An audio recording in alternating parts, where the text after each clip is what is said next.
Former Prime Minister Percival James Patterson, Leader of the Opposition, the Honourable Mark Golden, former Leader of the Opposition, and forgive me, I like to see people's eyes, former Leader of the Opposition, my good friend Peter Phillips, members of the executive of the Michael Manley Foundation, members of those entities related wholly or otherwise to the Michael Manley Foundation. And they asked me what I wanted to speak about today. And I thought, and I thought, and I thought. And I decided that there was only one thing which I could speak about. Yes, the word is love.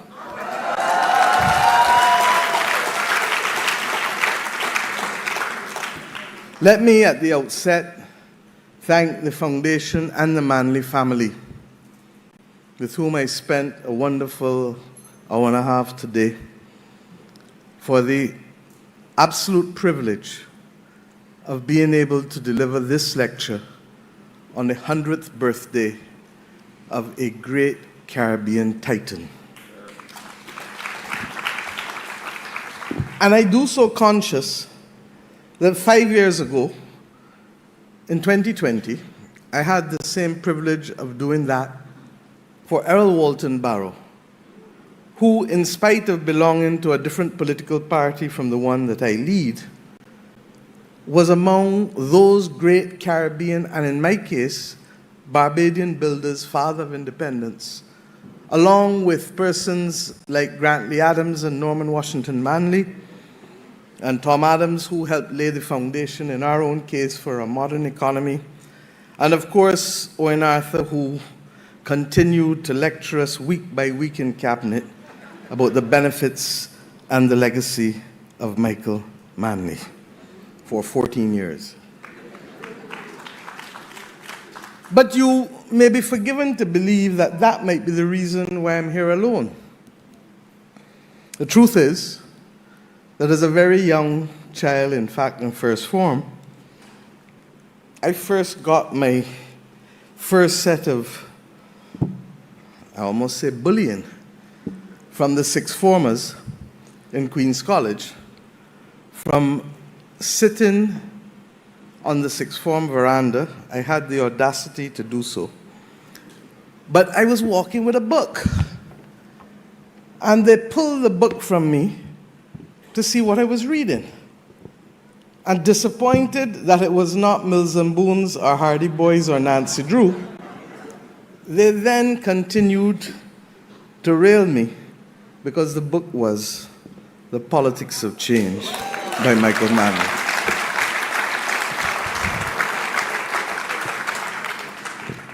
I did not touch it again as a whole book until last Thursday, and reread it. And throughout this afternoon, we'll continue to reflect and better understand as an adult how much of what I came to represent and believe in was effectively shaped in those very early years in understanding the writings and the beliefs of Michael Manley. But there is one other story that I will share before getting into the meat of the occasion. Because in one's life, you remember when you have to wear a cast, especially when you have to wear it for 6 weeks. And in my life, I have worn a cast only once, on my left leg, knee down to ankle. And one morning, when I was about 16 or so, Errol Barrow called and said, "Tell your mother and your father, don't cook tonight. I'm bringing Michael and I'm coming." And I said, "Sure." And I said, "But by the way, let it be early because for the first time we're launching jazz at the Waterfront Cafe. And it is my first foray in managing the band down there with Arturo, who you now know as Arturo Tappin, and Nicholas Branca of Grammy fame. So I would like both of you to come." And he said yes. During the course of the evening, Michael put his drink behind him, and the dog was making for it. And I felt I had a duty to defend the honor of the house and not let the dog drink from his glass. Little did I know that coral stone with moss on it can be very slippery, and my ankle went right under. But I was so intent, one, on securing the band being able to play again at the waterfront, and equally, to be able to say that two former prime ministers would have enjoyed what I'm sure they would have enjoyed had they gone to see it, that I insisted on ignoring the pain and going to carry Michael Manley and Errol Barra to hear jazz. The next morning, the foot was twice as big. And the lesson really is that I paid a huge, huge price for wanting to be able to share in the aura of two great Caribbean men on that night.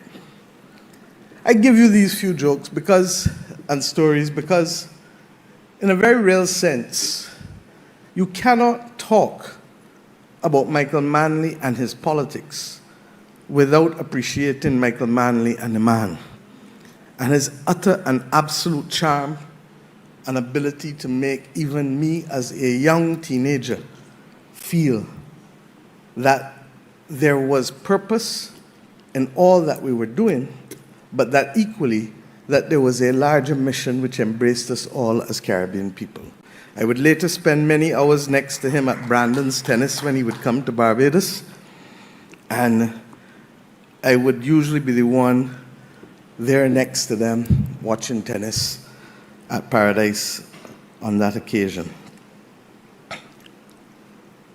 I am honored because when, and I hope that many of you who have not read it will still read it, pick up this seminal work, with the exception of maybe one chapter, the contents of this book remain as relevant today as they were when the book was written almost 50 years ago. And I'm conscious that in this book, you understand fully why the word is love came to represent so much of the policies and programs identified in a philosophy that saw people, that heard people, and that felt people. I am not the one to give you a historical treatise on all of the achievements of Michael Manley. But suffice it to say that in this small Caribbean, there are some things that stand out, if only because for too much of our history, our parliament was used as an instrument of oppression rather than a tool of enfranchisement and empowerment.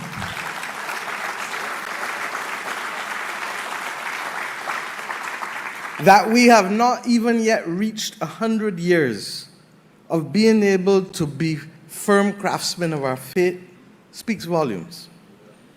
But that we have, in this short period of time, been able to reverse aspects of our legislation that literally choked us and denied us the dignity of agency and the dignity of our humanity is a major, major accomplishment. In our case, it cut across many leaders. In yours, it did. But some of these things stand out purely because of the majesty of the legislative transformation and the social transformation. The repealing of the Master and Servants Act, an iniquitous piece of legislation that sought to bind us in as close to bonds of slavery without slavery being legal. The establishment of a national minimum wage something that eluded many, many countries for many, many decades before you established it here. Maternity leave with pay, which we actually did slightly before you, but Michael Manley made sure that you did it. Gender equity and pay scales. Other laws, as we heard tonight, that outlawed bastardy, as we did too, around the same time. A law that established your National Housing Trust, I'm told, that transformed the fate of so many of your citizens. But it is not simply in the announcement and the passage and the recitation of these policies that it matters. It is also in the essence of the man, believing that fundamental to the building of a society is the dignity to be accorded to each and every citizen, to see, hear, and feel each and every citizen. And we take this sometimes for granted because the world in which we live doesn't even admit of it. Countries that are large sometimes don't see or feel small countries. The reality is that it is a rare, rare virtue. And for the last 6 years, I started to reflect on how much the world looked like 100 years ago. And that in truth and in fact, we are in the throes of an inflection point, a historic movement that really, really, today, causes us to have to pause. And the danger is that we might be at risk of being distracted from the fundamental things that truly make a difference to our planet and to our people, and by extension, to our Caribbean civilization. The reality is that what we are witnessing, in my view, is really the dying of an old order without yet seeing where the new order will be located and how it will be framed.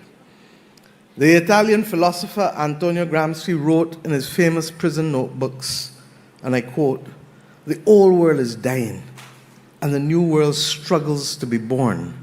Now is the time of monsters," unquote. And what are those monsters today? Is it the climate crisis? I don't refer to it as climate change because there's nothing about change in the crisis that we face. It is a season of superlatives, and it's the season of the unexpected. We see it from the droughts, to the floods, to the hurricanes, to the sargassum seaweed, to so many other things that are so unrealistic. I'm accustomed to convection rain here in Kingston, not in Bridgetown. For the last 2 years, we experienced that from August to December, almost 5 days a week. While at the same time, for the first 6 months of last year, we had less than 50% rainfall of the average 30 years that went before, in the same year. The monsters are the pandemics. And we acknowledge that with the increased heat, we are likely to see new pathogens develop, and by extension, new pandemics are likely to emerge. But even as we speak, separate from that, our abuse of antibiotics, antimicrobials, has led to an extraordinary level of antimicrobial resistance that now makes that responsible for the third highest number of deaths directly and indirectly in the world, and by 2050, it shall be responsible for the highest volume of deaths in the world, reversing a century of medical progress and making simple things like going to the dentist or going in the garden or having a baby risky things if you get an infection. We have seen environmental degradation generally, but in particular degradation of our soils. And there is the belief that it will considerably impact the already threatened food security that we have as a result of the impact of climate itself. But soil degradation in and of itself will make it worse. We are seeing the collapse of ecosystems and the collapse of and further loss of biodiversity. Things that we were accustomed to seeing are finding themselves removed from our environment. And at the same time, globally, we have 35 million people, refugees, across the world, fleeing wars, violence, persecution, and abject poverty, right here in our own region to across the world. The world itself is a dangerous place to be. The 1st of December, France had a government, as did Syria. Today, the 10th of December, both have been gone for a few days. One by law and one by force. We are at an interesting point. We hear of the movement against incumbents more than anything else. Some of it expresses itself in right-wing populism, some of it in the UK, left of center. But in both instances, it's an anti-incumbent move, largely because much of what people have had to experience in this polycrisis moment in the last 5 years has made life difficult for most and perplexing for all. The spectacle of fake news and the inability to control a narrative to build a nation, where broadcasting used to be the order of the day and now narrowcasting and echo chambers replace it. We have more than ever to determine what does love look like in this, the third decade of the 21st century. And because time limits me, I'll just address a few matters. One, as it relates to regional integration and foreign policy. Two, as it relates to the reform of the international financial system, and by extension, our capacity to meet the global public goods that are critical for our survival on the planet as people. And finally, the utter and absolute importance as Caribbean people of the psychological reinforcement of our cultural identity to give us purpose and to give us unity and solidarity to weather these difficult times as the New World Order finds itself emerging. May not be for a few decades, maybe as soon as the next 5-10 years. And it is slow upon us when all of a sudden, as we saw in Syria, it is immediately upon us. And that is the nature of the world in which we live today, where the powers that influence and the information that is generated goes way beyond the nation state. And to that extent, on this day of International Human Rights Day, one asks yourself, what will that new world order look like? And what will truly be the power of nation states? Will small states be able to survive without deep functional cooperation and pooling? Or will they become collateral victims as the world seeks to line up behind great powers yet again? Particularly if the multilateral rules-based system that we have is not allowed to work for us. I say to you that it is critical that we not be sucked in to the bankruptcy of the current global world order. And if we go back to what love was for Michael Manley And I'm amazed at the extent to which even the language used foretold the times in which we come to live in. There is no doubt that we are in a race against time. And those who doubt it will fail to prepare. And that, for us, means that we recognize that love fundamentally is about caring, seeing, hearing, and feeling. Fundamentally is about resilience, a word that Michael used more ahead of his time than most. And love is about transformation. We have taken long to do some of these things, not because of laziness, but because of the complexity of the root system that has caused us to be victims of another order that effectively took away from us identity and movement. And I dare say that so fundamental is the human resistance against that type of activity that I really believe that that is one of the reasons for the strong anti-incumbent movement globally, coming after 2 to 3 years of restricted movement and increased cost of living, where persons are trying to recoup losses in the shortest possible time from a pandemic, that has caused people to say, hey, you didn't see me for a few years, but watch me now, here. And if you don't realize here, I'm going to show you that here. And we've seen it country by country by country by country. But if we come to understanding what that race to become resilient must look like, it is being thrown at us more than ever through the climate crisis.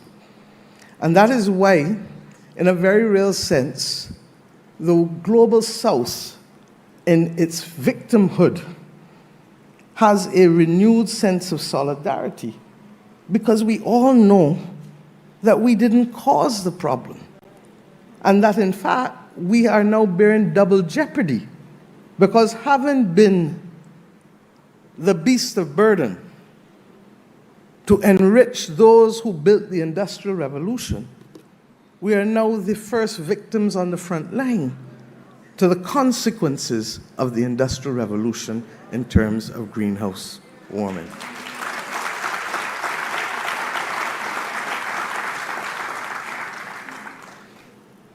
And that solidarity is not in a vacuum, because at the same time that we seek to save ourselves from the climate crisis, you're asking us to divert critical capacity and financing away from the noble objectives of development as best captured in the Sustainable Development Goals.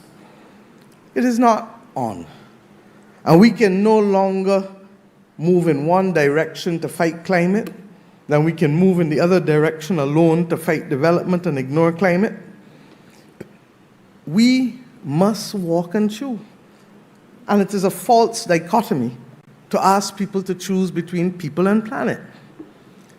The foreign policy, therefore, that we have has first and foremost today to reinforce that effort that Michael Manley brought to bear in bringing unity among the global South, the former colonies, to be able to define a policy and fiscal space that was sufficiently large to pursue the policies that would empower and enrich our people and accord to them the dignity that has always been theirs, but was robbed because of the iniquitous institutions of slavery and colonialism and imperialism.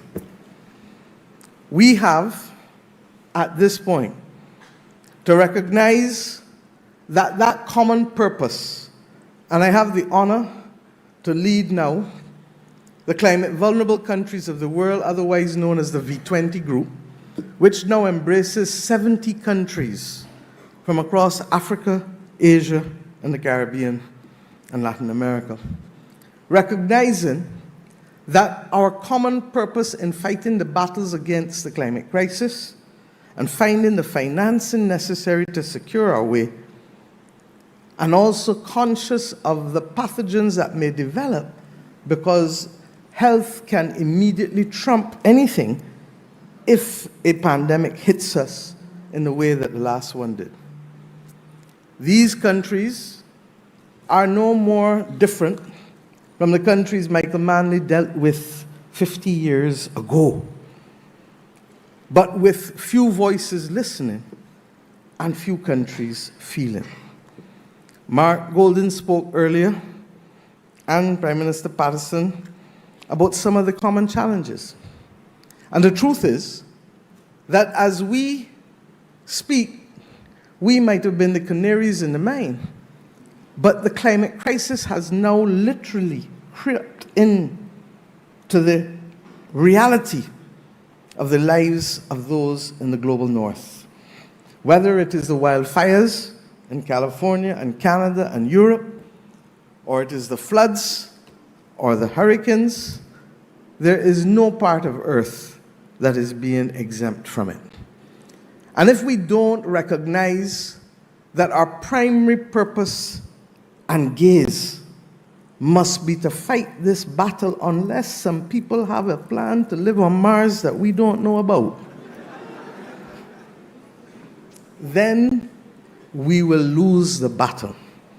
The reality is that there are diverging views, and we must take the world as we find it, not as we dream for. And if we are to do so, and I don't normally disagree with Prime Minister Patterson, I'm not trying to school the President-elect, but I'm conscious that while we may disagree as to the causes of the climate, we cannot disagree as to the reality of disaster.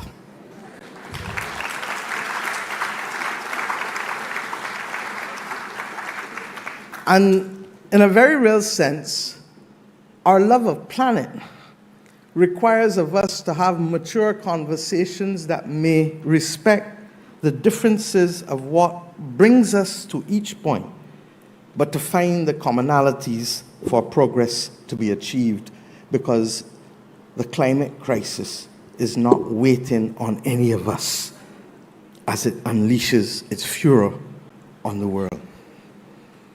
Against that backdrop, I have said recently and repeat that if there is a way to warp size the research for the commercial application of decarbonizing technology on the fossil fuel industry, bring it on, because that's what we need. And I don't say so tongue-in-cheek, because I'm conscious that there are many countries in the Caribbean now and in Africa whose capacity to finance their development was premised and may still be premised on the fossil fuel industries. But the reality is that if we want that to help be part of the equation, then we need to make sure that the technology that will decarbonize the emissions is, in fact, applied at commercial scale. And there are aspects of it out there, just not yet rigorous enough. And in the same way that we saw the warp speed with the vaccine research in the pandemic, that is the kind of approach that we now need with respect to the technology. Similarly, we need a global agreement on methane.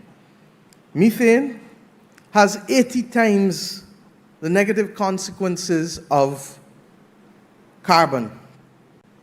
Carbon, however, stays in the atmosphere for hundreds of years, whereas methane originally and by itself, will leave after 12 years. How do we do it? Every time a company flares gas, it is losing money and it is hurting the atmosphere. Every time you fail to fix a gas leak in your pipelines, you are doing the same. So let us have an agreement. Make more money by stopping the flaring and fixing the leaks, and at the same time save the atmosphere and the environment from the negative impact of methane gas. Change the manner in which we pursue livestock farming and rice paddy farming, as is beginning to happen. And let us find new practices to inform waste management in our various countries. The reality is that if we do that, the scientists tell us we can actually reverse the temperature by 0.5 degrees, rather than seeing the continue forging onward. And therefore, if we can, while disagreeing on the causes of the climate crisis, meet to discuss progress on just those two areas without prejudice to the conversation that we must have, and I'm coming to that, on the financing of global public goods, then I truly believe that we will not waste our time in the next few years. We don't need to agree on every single thing to make progress. And a practical foreign policy will allow us so to do, while each defending their own turf and beliefs, but finding the common purpose that we have as members of humanity. Secondly, we need to recognize that if there is going to be a move away from global trade and globalization generally, then there ought to be a recognition that regional blocs will take on more and more prominence. And it is against that backdrop, therefore, that the commitment to this thing called CARICOM is absolutely and utterly important for us as a region.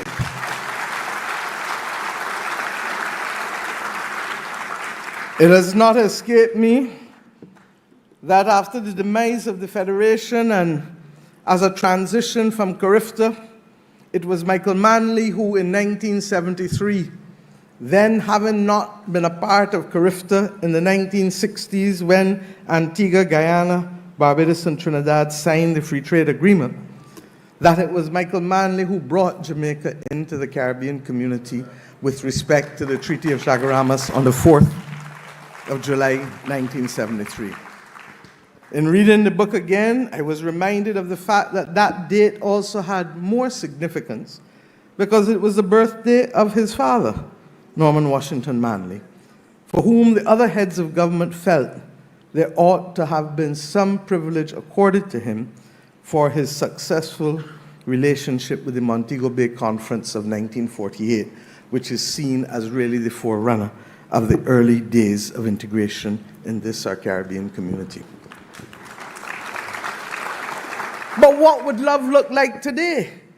Love for him was coming together to carry on through a market that was bigger than Jamaica in the form of the Caribbean community, which was initially started as a free movement of goods, an area in which the free movement of goods would be started, but which over the decades, and Prime Minister Patterson, I pay tribute to you and Prime Minister Arthur, who, along with then President Jagdeo and a few others, Prime Minister Manning, were the principal architects of the modern, not at the time of signing, but the actual execution of the CARICOM single market and economy, and the extraordinary burden of removing over 400 obstacles to the doing of business between our countries and discriminatory treatment in a short period of time. Europe took decades, and yet we give ourselves a very, very hard rap for taking as long as we did, but we were much quicker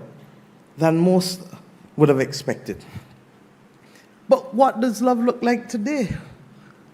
We've added since then security as a fourth pillar, and we did that coming out of Cricket World Cup when we realized, and Peter, I accord the tribute to you, we worked together then to prepare the region for security cooperation at a level never seen before in the independence movement of our region. And that led to security becoming the fourth pillar of the Caribbean community. Today, however, there is still work to be done. And were Michael Manley alive today, I believe that the recognition that the most important aspect of economic development that we have not addressed in our community relates to the issue of energy. And for whatever reason, it was left out then. Not just in terms of energy as fossil fuel energy, but energy in terms of the tremendous potential that we have as a region with respect to renewables. I believe that the region can no longer pursue this independently, country by country, looking and hoping to capture the attention of a small company here, or a small thing there, or a small thing there, but that there is power in having the audit done, which I've asked the International Financial Corporation to undertake for us, as to what is truly the renewable energy potential of the Caribbean community. And to determine as heads whether not only should we be embracing this within the context of the revised Treaty of Chaguaramas now, in a way that it was left out before, but secondly, to be able to allow us to have greater geopolitical negotiating power in seeking to find a single offtake agreement for the renewable energy potential of the entire Caribbean community. This can be done without compromising the integrity of individual investments in each territory, because there are legal modalities such as segregated cell companies that allow a single company with segregated cells which have immunity against the contagion from any other investment in any other cell. But it will require a mindset change that is recognizing that only in solidarity will we command the power and capacity in this new world that is unfolding. We don't know what it will look like. Only in coming together will we give ourselves the best possible chance to fight not only the climate crisis, but the international economic instability that is coming as a result of the many other polycrises. So pooled investment beyond functional cooperation ought to be a methodology employed by us as a community. In the same way that during the pandemic, we learned the hard way that when no one would even look upon us to offer us a ventilator or vaccines or anything, because it was the wild, wild, wild west, quite frankly, when no one would do it, the African Union and the Afro-Exim Bank stood up to the plate. And I remember chairing CARICOM as I was then, working with them to ensure that a country as small as St. Kitts and Nevis could secure access to therapeutics, vaccines, and equipment at the same price as a country as large as Nigeria.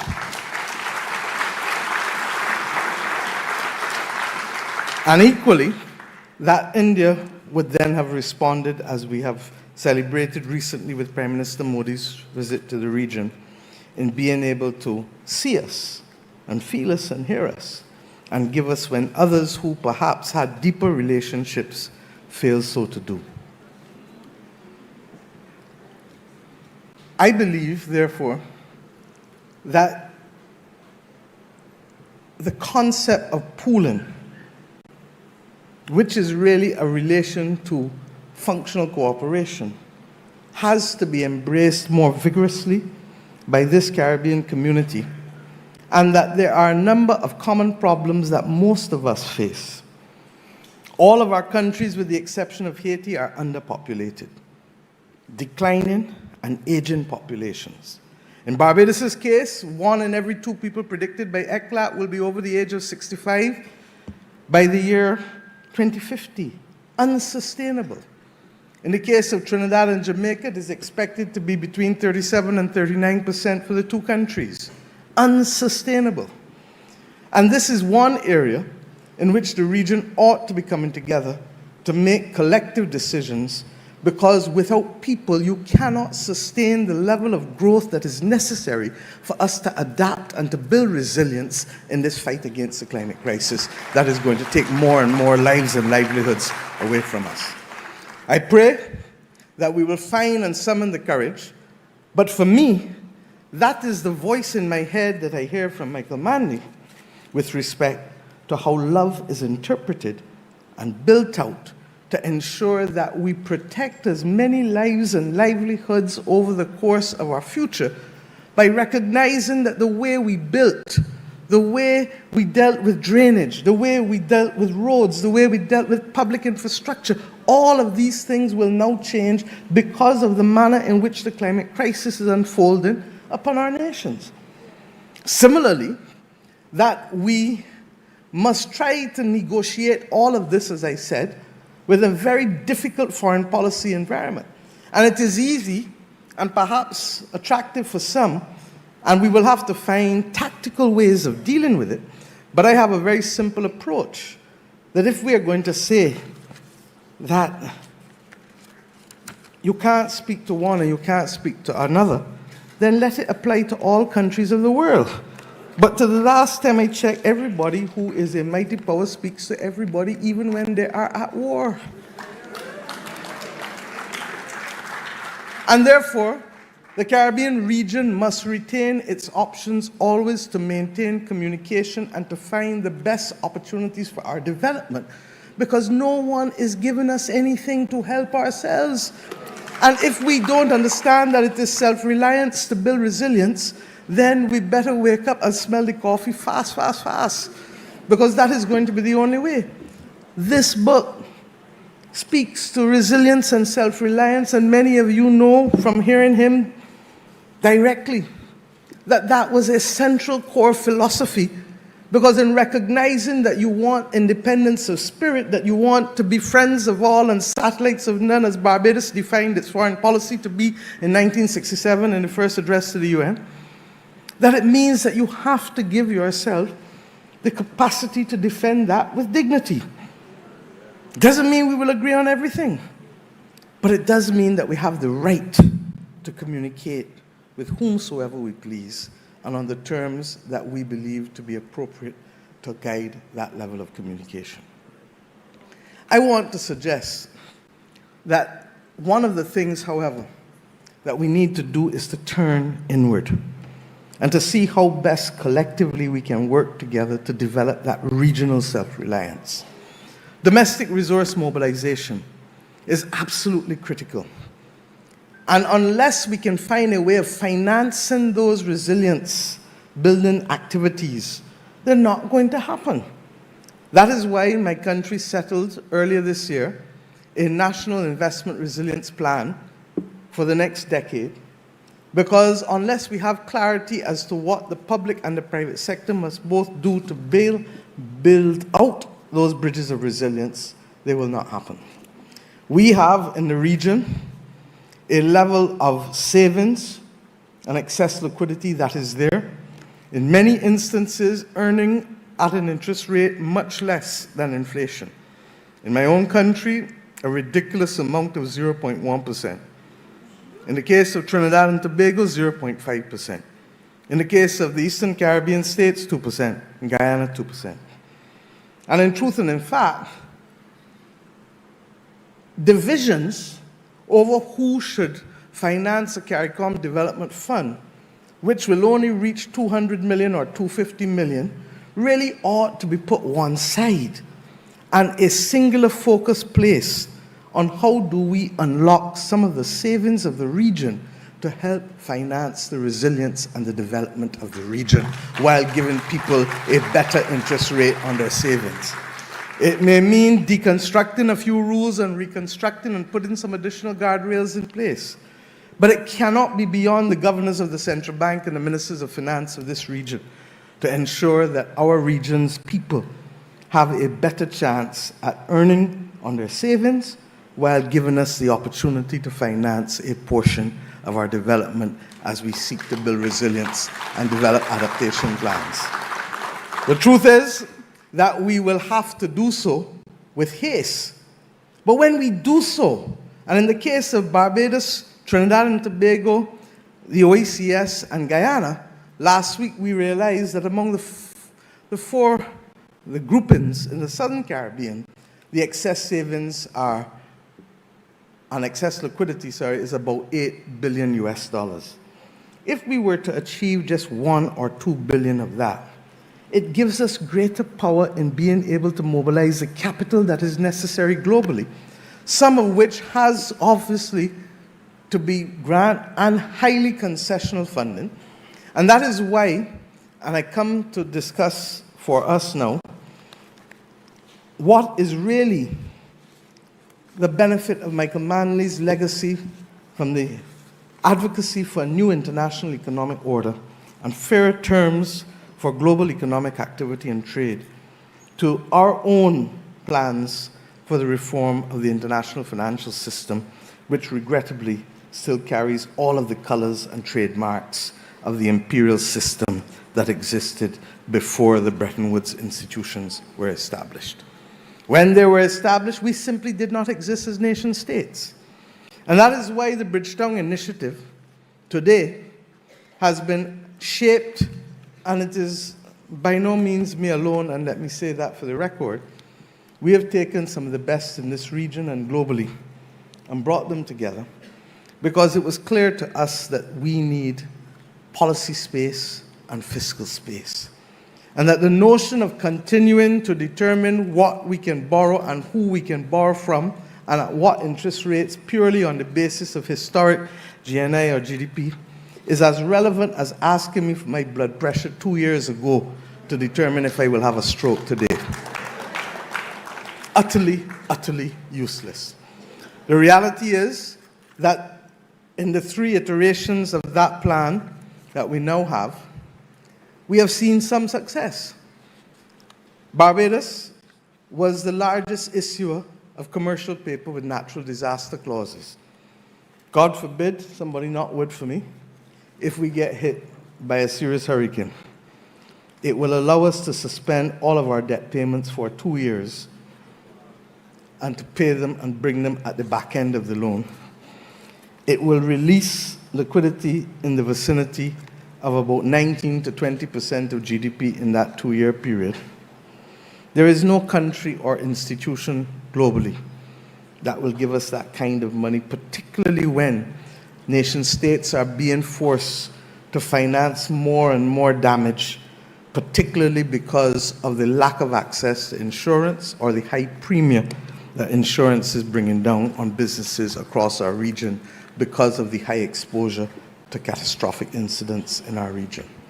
That the World Bank today, under its new leadership president, Ajay Banga, has now accepted that it will do so and was responsive enough to make changes to it twice in a 6-month period, tells us that our voices are finally being listened to on key initiatives with respect to the reform of the system. That we have today a Resilience and Sustainability Trust at the International Monetary Fund, and that has the ownership of many recognizing that this is the first long-term instrument that is being made 20 years, 10.5-year moratorium. It is true that the one constraint is that it is for those who have a relationship with the fund. And it is true that there is no quota for loss. But it is the first time that that institution has recognized, or any Bretton Woods institution or major development bank has recognized, that vulnerability ought to be the basis for concessional funding and not simply historic GDP and GNI.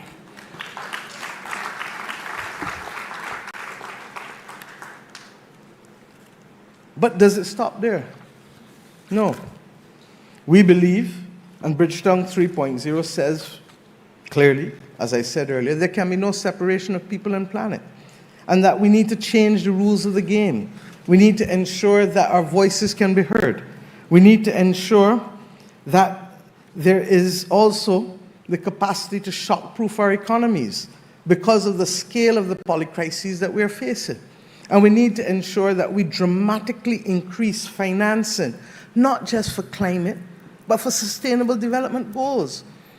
Michael Manley would have been on the front line of this call for economic justice were he alive today. And that is why I make no apology in saying that the Bridgetown Initiative is an offspring of Michael Manley's advocacy and efforts for the construction of a new international economic order in the 1970s.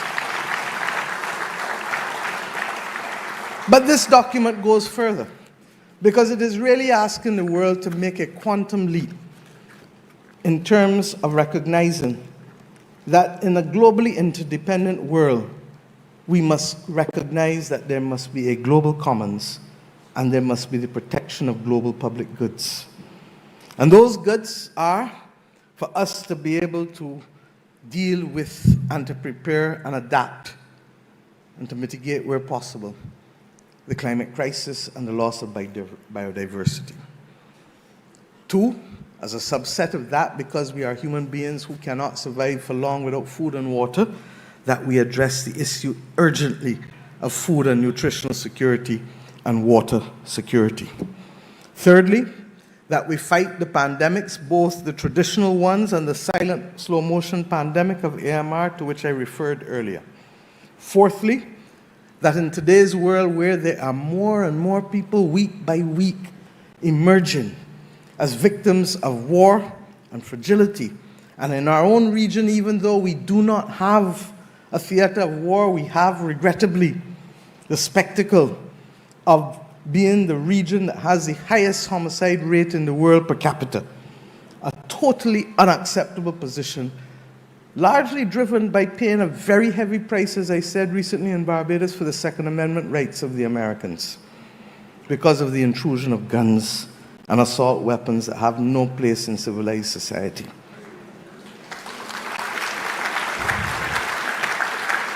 And fifthly, the removal of digital illiteracy and the removal of the inequities that relate to it, starting first and foremost with the absence of access to electricity for over 600 million Africans, and building upon that to ensure that every child has access to some form of literacy that is enhanced by digital literacy, recognizing that access to education is the basis upon which we can secure the transformation and the protection of our societies and this world. And related to that are the two difficult issues that the global commons must recognize and confront. How do you deal with fake news in democratic societies which have the capacity to literally undermine the will of the people, largely because of the power of algorithms and the power of those who have access to be able to shape those algorithms? And how do we find the balance between the power of AI and the danger of AI, which threatens, like Frankenstein, to eat its creator? These are the 5 general precepts for the establishment of a global commons and the global public goods. The problem is that the world is saying, and there's some merit in it, that the developed countries themselves are saying that especially with the spectacle of war and defense spending and other difficult fiscal adjustments coming out of COVID, that there may not be sufficient public money, as we traditionally know it, to finance these global public goods. Well, fine, if there is not traditional public money available, then let's redesign the system.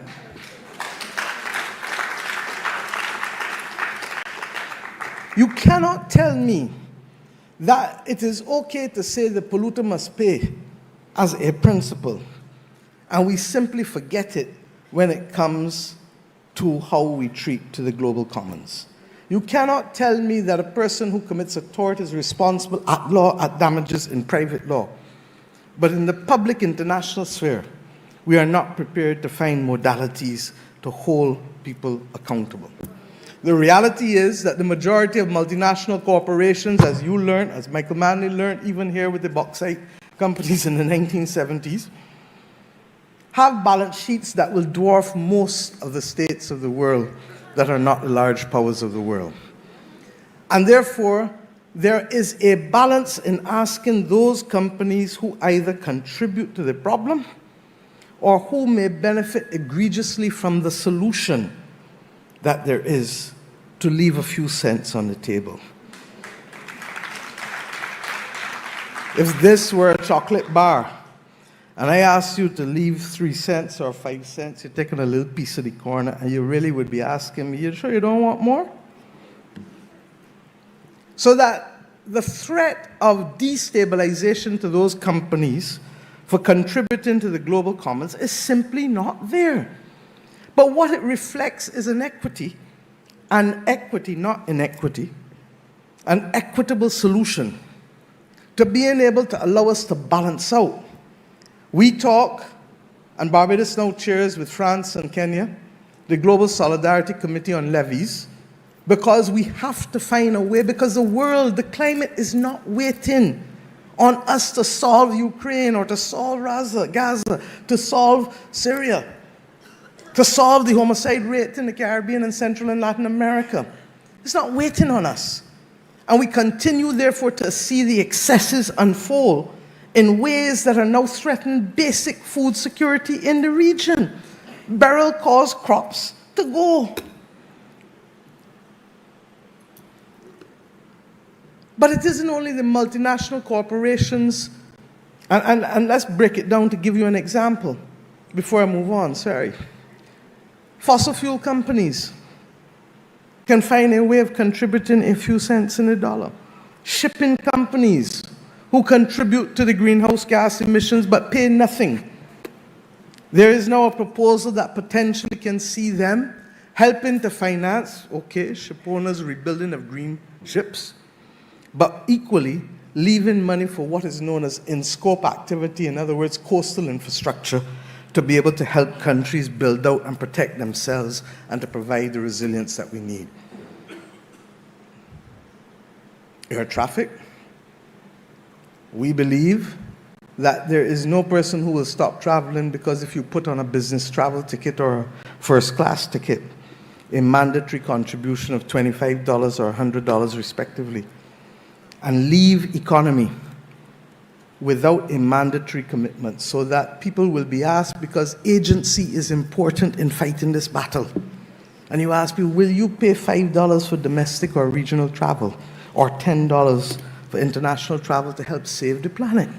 So that the people who benefit and whose children and grandchildren will benefit feel that they too are making a difference in the effort to save the world.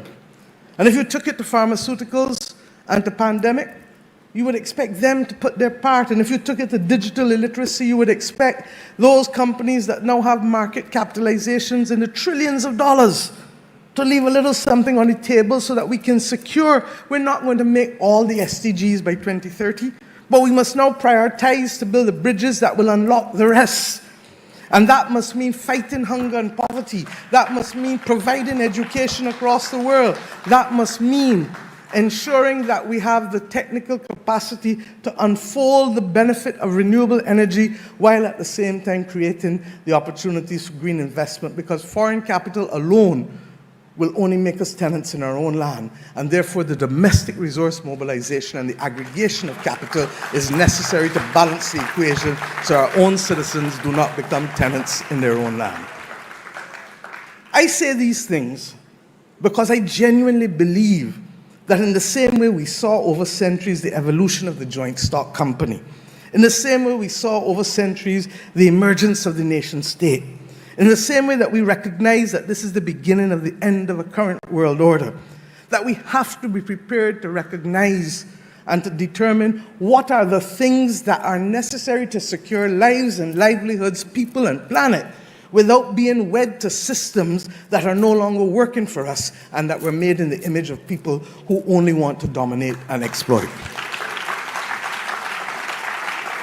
That is the spirit of Michael Manley and the word of love being practiced. I say to you today that when all of that is combined, we still have to come back home to the most basic and elemental of truths.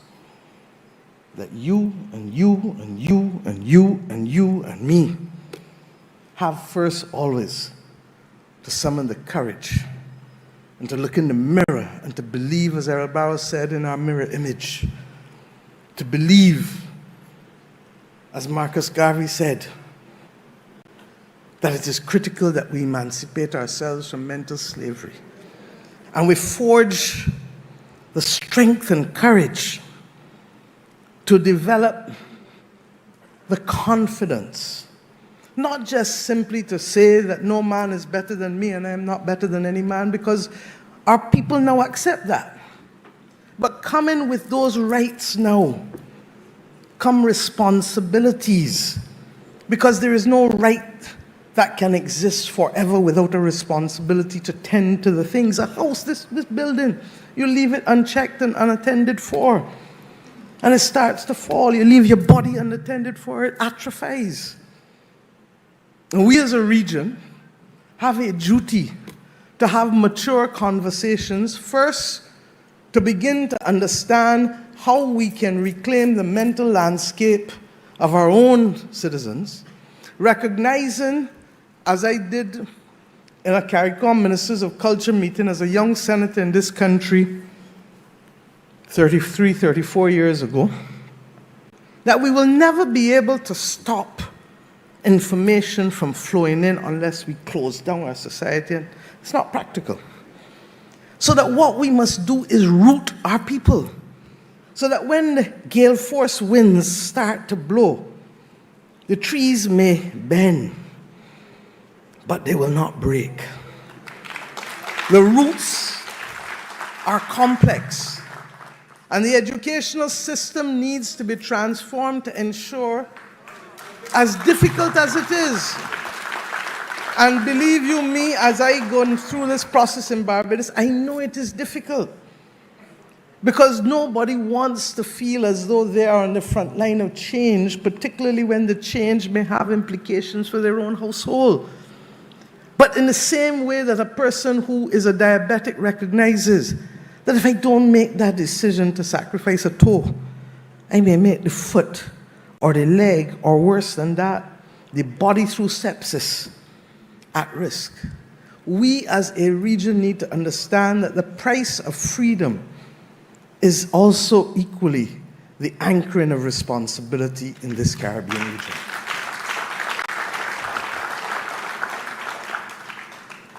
If we do not determine that it is our responsibility, yes, to produce global citizens, but anchored always with Caribbean roots, we may find ourselves simply as another satellite location of someone who wants to shape our mental landscape in an image to support their consumerism and to support their other plans.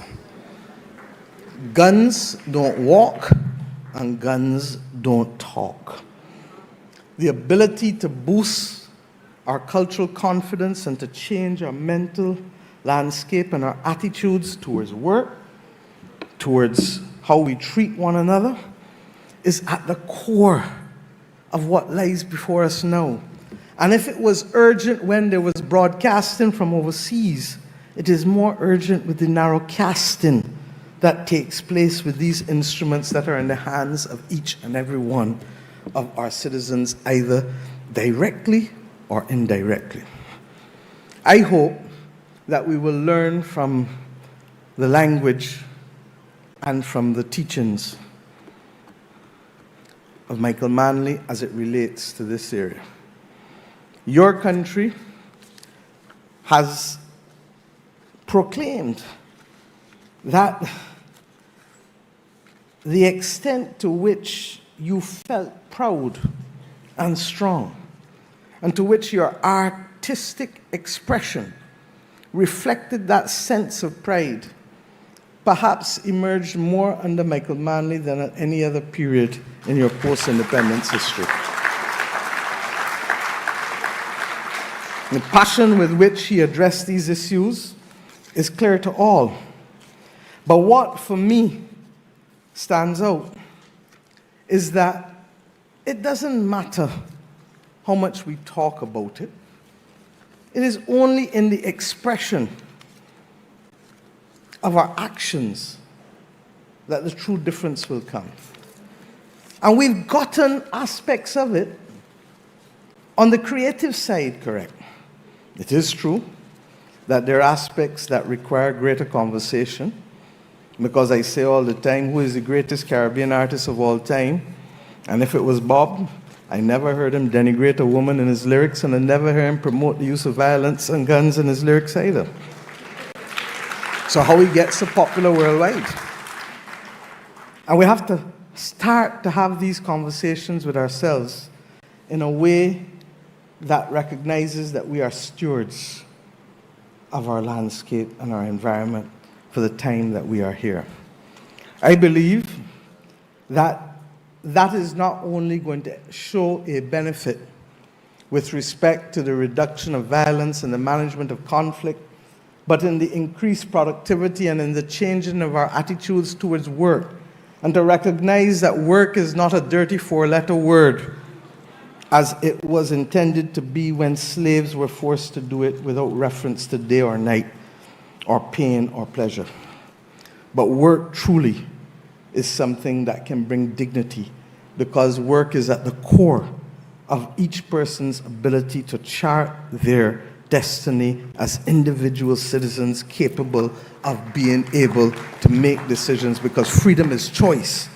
And if we can have the capacity to give a person shelter that they can earn and pay for, and food that they can earn and pay for, and the pleasures that they would like, then we will be a better society. But many of these things relate not just to the concept of love or the concept of Ubuntu, I am because we are, the commonalities of that, or the commonalities of the principle of covenants that the Jewish people speak of with respect to being able to come together to do things that which neither of us can achieve on our own. This is what the world requires of us now as we search for where this new world order is going to emerge and land. There are going to be difficult conversations. There are going to be impossible conversations and options sometimes. But what matters more is our commitment to love, solidarity, and justice, and the building of a resilient spirit that will allow us to march out, just as I can't see the people at the back because of that light. There are elements of how we shall walk by faith anchored in principles, because we simply do not know what next year this time, or even as we saw with France and Syria, next week this time will look like. I want to use some words that stuck with me at the end of this book for us to reflect on. And I say to my own people and to all Caribbean people, if you have not had the pleasure of reading The Politics of Change, please do so. There are one or two things that may not be appropriate, but there is much that still guides us. And if we accept that this is a relay race in the land of relays, then we have a duty, as the Talmud tells us, to recognize that we may not be expected to complete the task, but neither are we at liberty to resile from it. Each generation must make progress. Each generation must carry the baton ahead. But each generation will have doubts sometimes. And that is why I quote these words and commend them to you, as I have for myself. And I quote, "It takes great clarity of vision and consistency of purpose to hold to policies in the face of the articulate opposition through which small but vocal groups try to divert us from our purpose. And finally, in the small hours of the night, when uncertainty and the consciousness of human frailty tend to creep up on their unsuspecting victims, it takes a will of iron to hold to your course and to know that you are summoned by fate to common sense, to compassion, and to unswerving purpose. If the moral purpose of this mission is to remain intact, it must be approached in humility and supported by prayer. Hegel once remarked that, and I quote, "History is the march of God in the world," unquote. Ours, then, is the task to see that the road tends towards justice. My friends, the story of Michael Manley is not just the story of Jamaica. It is ours in the region, in the Caribbean, and it is ours in the global South. His legacy belongs to every Caribbean child who dreams, to every Caribbean worker who struggles, and indeed to every Caribbean leader who dares to hope but remains determined to do. Against that backdrop, I say, let us not honor him with words. Let us make his vision our mission. Let us agree that there is a floor below which no Caribbean citizen should be allowed to go as we build out this region.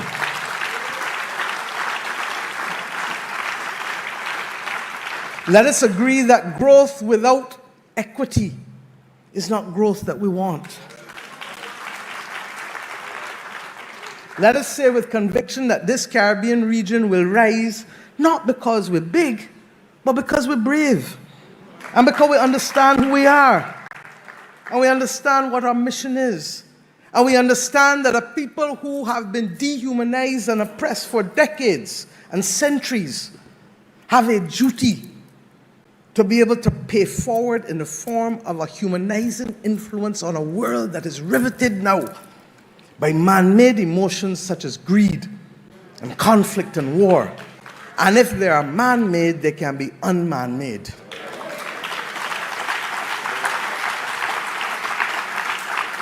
Let us stay focused, not because we are rich, but because we labor in a righteous cause. In a righteous cause. And we remind the world that we who represent a little piece of every civilization on this earth know what it is to be able to want to ensure the survival of every civilization and every aspect of our humanity.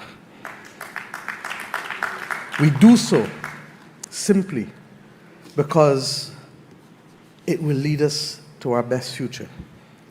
And we do so because we have a love for people and planet that requires of us actions that perhaps no previous generation has had to confront in terms of the duality of extinction. Arrogance will cause us to believe that we will not become extinct as a race, but other living organisms, have become extinct in our certain knowledge. We do so believing that civilizations will remain dominant, but history is replete with civilizations that have risen and that have fallen. The only sure thing is that if we take this future, not alone as individual islands, but as Caribbean people, as third world people, as people of the global south, as people hopefully of the global north, as humanity, we will have a true opportunity to sustain life and to sustain livelihoods. If we do it in the name of love. Yes, the word is love. Thank you.